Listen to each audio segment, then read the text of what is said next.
Corbin, you feel loved, right? I know I'm pretty well taken care of as far as that department of being loved. Yeah. I have never had a second of my life where I just have questioned the whole idea of whether I'm loved. Yeah. I know I'm pretty well damn covered in that category. You're blessed. Yeah, so, Yeah. Who do you think loves you? You and Dad. Mm-hmm. I'm sure that Pat, I'm pretty well covered. Yeah. As far as the Department of Love. All right. I know that I'm a well-justified soul and a soldier in Christ. Yeah. I don't know what I'm talking about. Again, you said you know what you're talking about, but I you don't know how to articulate my thoughts. Well, you're doing a great job. Of my life with Christ. Yeah. And what I know that He is due from me. Yeah. I don't think I can repay Him like step by step right now. Well, He knows how you feel. I can try. He knows your heart, right? It's up to you is always about empowerment. My guest today is known for so many accomplishments. Author, humanitarian, singer, daughter of the famous Pat Boone, businesswoman, and tireless advocate for people with traumatic brain injuries.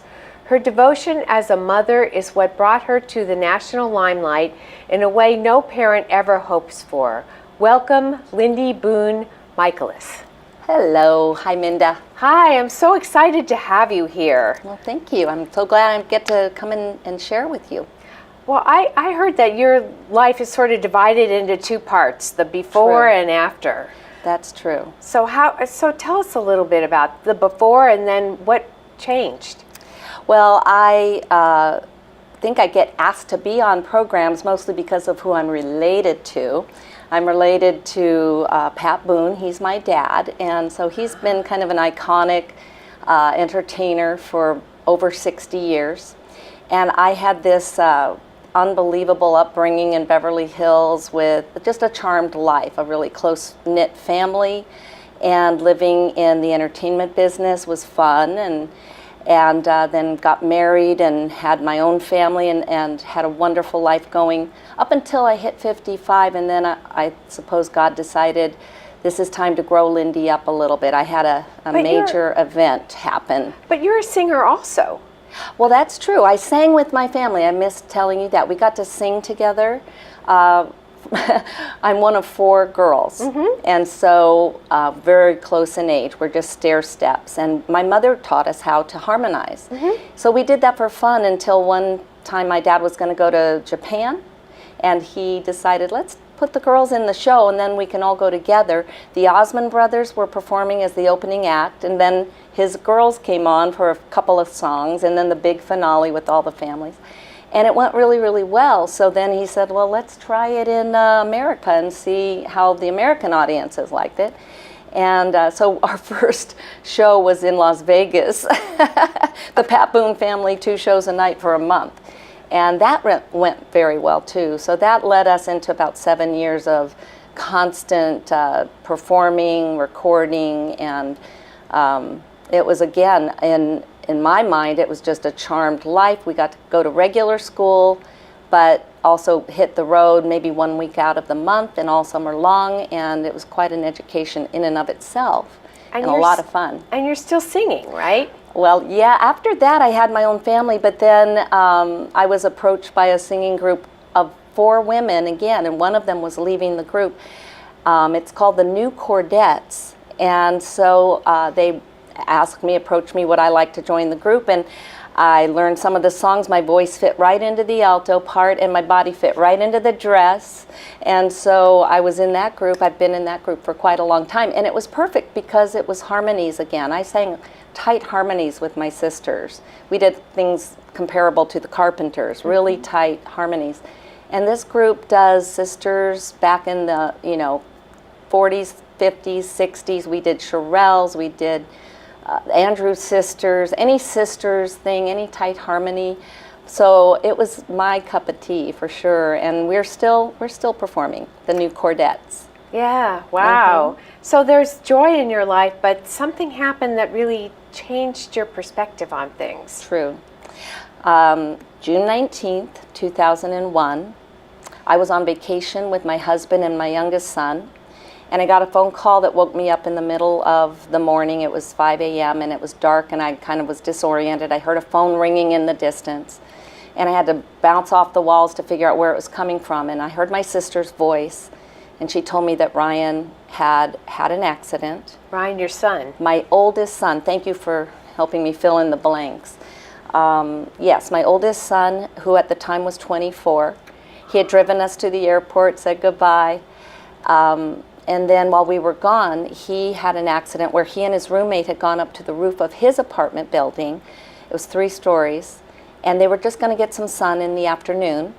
And he stepped across a skylight that was just flush with the ceiling. And he stepped on it instead of over it. And it did not bear his weight. And he just disappeared through the skylight with his roommate watching. And I'm very grateful that he wasn't alone because his roommate called 911. But he had fallen 3 stories down to concrete. Oh, wow. And his lungs had collapsed. He had a skull fracture. His spleen had burst. And he'd cracked a couple ribs. He'd hit the walls of the floors as he was going down. There were little railings. And he'd hit and then go down to the next and then finally to the floor. So paramedics came immediately. They took him to UCLA Medical Center. And it wasn't expected that he would survive. And through a series of heroics and prayer and the Lord showing up, and Ryan was meant to go on. And I was on the other side of the world when I heard about it. So that was what was horrible, is he was hanging by a thread and we had to pack up and get home. And it took 24 hours. And I would call home from Madrid and then I'd call home from Miami. And each time I got a better picture of how fragile the situation was and would he even be alive when I got back to the hospital. And he was in just a swollen state with every kind of tube hooked up to him. And so it was a shock. You just hear about tragedies and catastrophes to other people and you never think that you're going to have a loved one in that kind of condition. So it has changed my life. My life is divided between before the accident and since the accident. And I'm not the same person. Our family is very changed because things like that will break you or make you stronger. And how has it changed you? Well, it certainly has wizened me up and made me a stronger person. Mm-hmm. My faith is deeper. It's more my own. Because it does kind of strip you of everything you thought you knew, and you start asking the basic questions. Do I believe in God? Do I really believe in God? Mm-hmm. When you're on the precipice between, life and death, and I was on that precipice with my son. Right. I just felt like I was on the edge of eternity looking over and just wondering, is this something that I really believe? A test of faith. Yes, it really is. And so when I settled that, then you start asking, well, and in my book, I wrote a book just so I wrote a journal so I would remember the things that went through my mind. And I prayed and I asked God, who I did believe in, don't let this pain be for no reason. Mm-hmm. I'm listening. What am I supposed to learn from this? It was excruciating, but I really tuned in and I felt God all over the situation. Mm-hmm. So it actually solidified my faith and made me a much more empathetic person, compassionate person. I see. Because when you've had a charmed life, you don't even notice other people going through hard times. You might notice them, but you don't know what to say, you don't know how to react. But I realized sitting in that waiting room every day wondering what was going to happen. Was my son ever going to wake up? Was he ever going to have a recovery? Was he going to die? Those waiting rooms are full. They were full, not just of my family, but of other families. And I realized they're full every single day. Mm-hmm. And when we left, other families filled in those waiting rooms. So it kind of just grew me up to realize what suffering is and why we need to have a bigger picture than just our own world. So you didn't focus on yourself and wallow. you brought your faith into what you were experiencing, and because of that, it made you reach out and do more than just focus extraordinarily on this critical situation you were involved in. And it wasn't immediate. I think we did kind of self-focus for a while, but it was a realization and an eye-opening experience that I think I was learning as I went. And one of the things was that people came to me and shared with me their experiences. We had one family that drove all the way from San Diego to come to UCLA to just sing worship songs in the waiting room and to tell us about their son who had fallen off a cliff and had part of his brain removed, and brought him to show us his progress, that he was walking and talking. And it was both comforting and frightening, because he was had Coke bottle glasses, couldn't see as well as he did. He acted a little juvenile. But it was so lovely of this family to come and share and say, we're praying for you, we're with you in it, we know exactly what you're going through. We're 10 months in ourselves. And so I appreciated their faith, and I stayed in touch with them. And this young man went on to recover and get a job and get married and surf, and that was such a gift to me to have the hope that they brought. And so eventually, as we found our footing and we found our new normal, and Ryan did start to recover to the degree that we could take a breath, which was like a year and a half into it. Of course. It's a long, trying ordeal. We felt like we needed to reach out and wanted to. Felt God had given us a platform. People were listening to our story through the media because my dad was famous. And Larry King had us on his program 5 different times over that year and a half and watched us in our pain. And the first time we were on, it was within a month of Ryan's accident. So I was raw. And he would check in with us and have us back on. And he even drove out, Larry King drove out an hour and a half to come and meet Ryan at a subacute facility where Ryan was still not talking, but kind of coming out of his coma. So the world, Larry King was seen in 220 countries, and the world was kind of watching how our family was coping with tragedy, and we were able to share our confidence that all things work together for good. And because we love the Lord, we stood on that, and we believed that something good is bound to happen, and that Ryan is able to come a lot farther than was ever predicted, and he still is, and it's been almost 17 years. He's still making progress. Amazing. So just to update you, he did come out of his coma. He has begun talking. He talks all the time. And now, if anything, we're saying, Ryan. His voice, it took 15 months before I heard his voice. And it's strong and back to its normal volume now. And he didn't eat. He had a feeding tube until almost 2 years. Finally got that out. And every part of his body is moving. He's not walking on his own yet, but he continues to make progress in that. He has a sense of humor, and we have so much joy, and I'm so grateful every day I wake up, and every time I go in and I hear, I love you, Mom, that's the first thing I hear when he sees me. Hi, Mom, I love you, Mom. I get hugs every day, and I'm blessed. I'm just blessed. And you've taken that blessing and converted it into a way of helping others as well. Yes, it's part of the healing process. I really recommend people who have suffered and lost, they can ask God, how can you take my broken pieces and put me back together again and make something beautiful? And so we just felt compelled to start an organization called Ryan's Reach. And Ryan's Reach was committed to helping families like ours that didn't have a celebrity in the family, that didn't go on Larry King, but needed the goodwill and the prayer of other people. And we had the time to be able to focus on raising funds because we were blessed with a settlement. We don't raise money for Ryan at all. He's well taken care of. So what we do is my husband and I and Ryan's dad, we've really worked along with our board to raise funds so that we can make possible therapy for other families who have run out of insurance and run out of money, and their loved ones could still also continue to get better. They tell you that usually within a year and a half or 2 years, progress will probably slow down or stop. That wasn't true of Ryan, and I've seen that not be true of so many others. I think that in 2 years, people have run out of money, and insurance is cut off, Yes.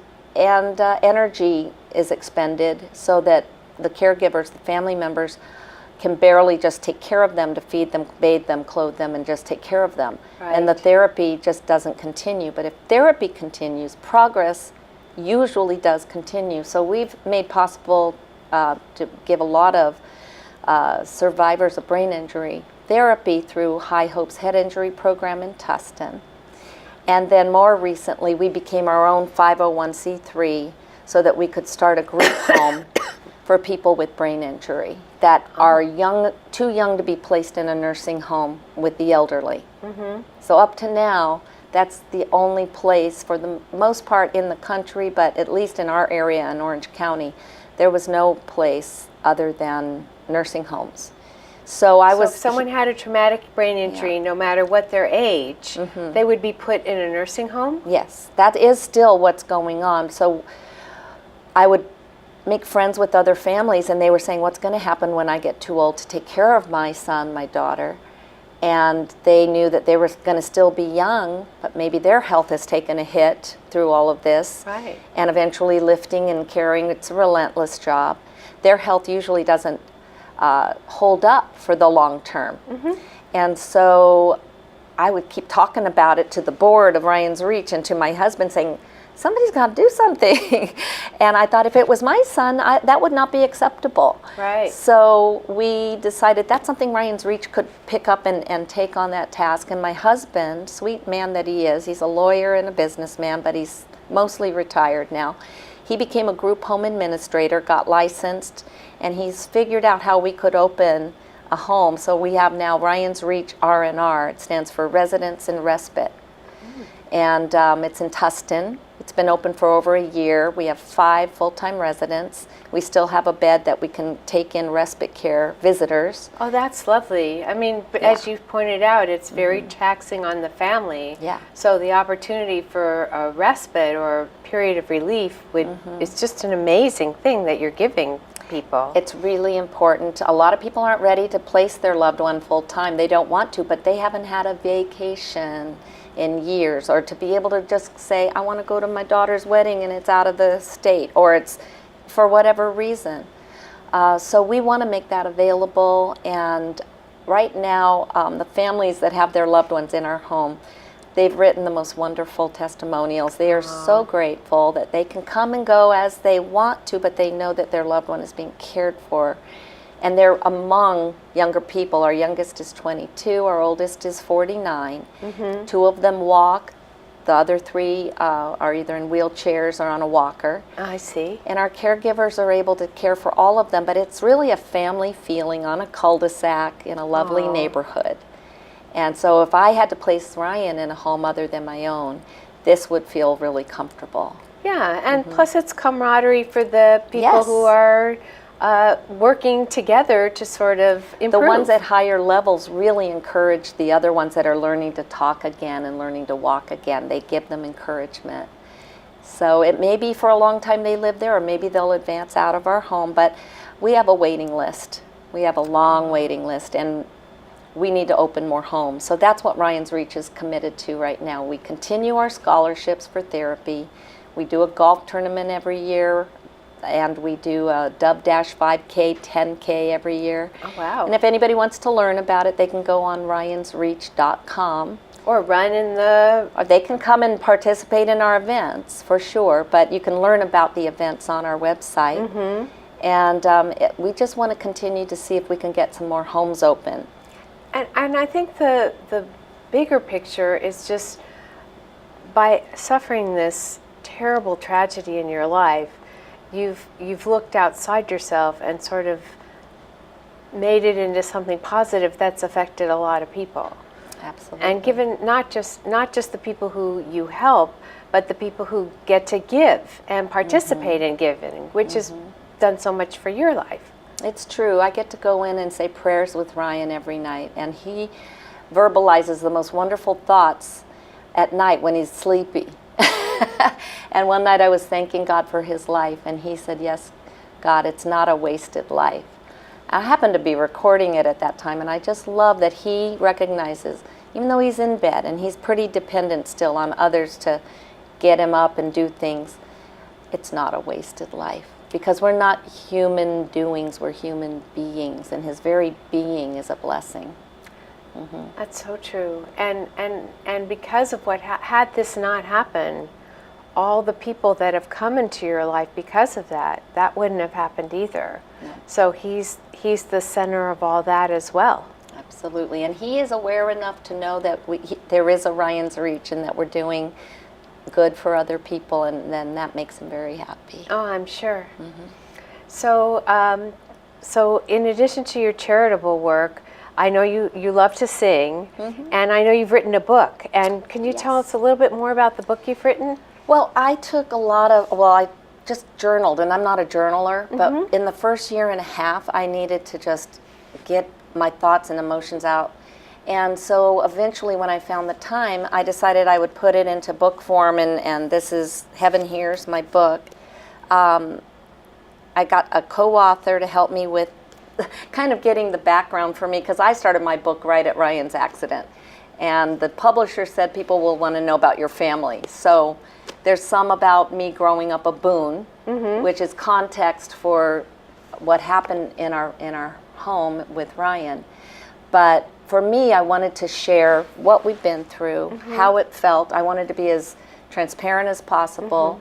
So the good, the bad, the ugly. I try not to make myself look like some saint, because I certainly went through my down days and frustrations like everybody does. And if somebody's going through a brain injury or any kind of a catastrophic injury of a loved one, I hope that if they would read the book, that there'd be shared lessons that would help them. Can you give 2 or 3 hints for someone who's suffering with that might make them, someone who's listening, that might make their life a little easier? Can you make some suggestions?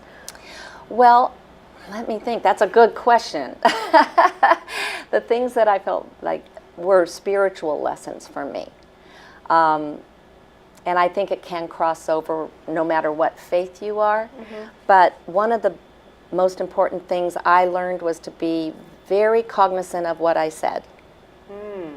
I spoke life, and I spoke healing, and I tried to let my words manifest what I wanted to see happen. And so for a while, I just got rid of all the extra words of putting it into sentences, and I would just lay my hands on Ryan and I would speak voice and appetite, because I believe that we are made in the image of God, and God created with His Word and creates with His Word, and we are little imitators of God, and I believe He gave us creative power with our words. And so I still, to this day, I just lay my hands on Ryan and I speak life words. I speak healing words. So affirmation, be positive. Yeah. That's one of the things. And gratitude. In my journal, I just knew I needed to think on the things I had to be grateful for. And sometimes it was, thank you, God, that Ryan doesn't drool. I mean, it was simple like that. Right. Thank you, God, that when he fell, his roommate was with him. Right. I even thanked God that I was in Spain, because my mother was 5 minutes away and could race to the hospital, park herself there in the waiting room, and be this steady force of faith where I might have been a mess. Right.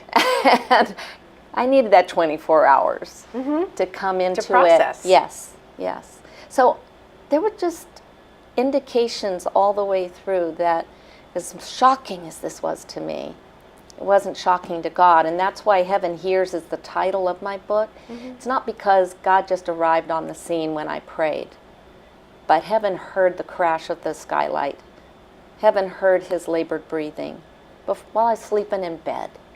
You know, heaven didn't arrive on the scene just because I prayed, but certainly heaven heard my prayers. But God hears it all.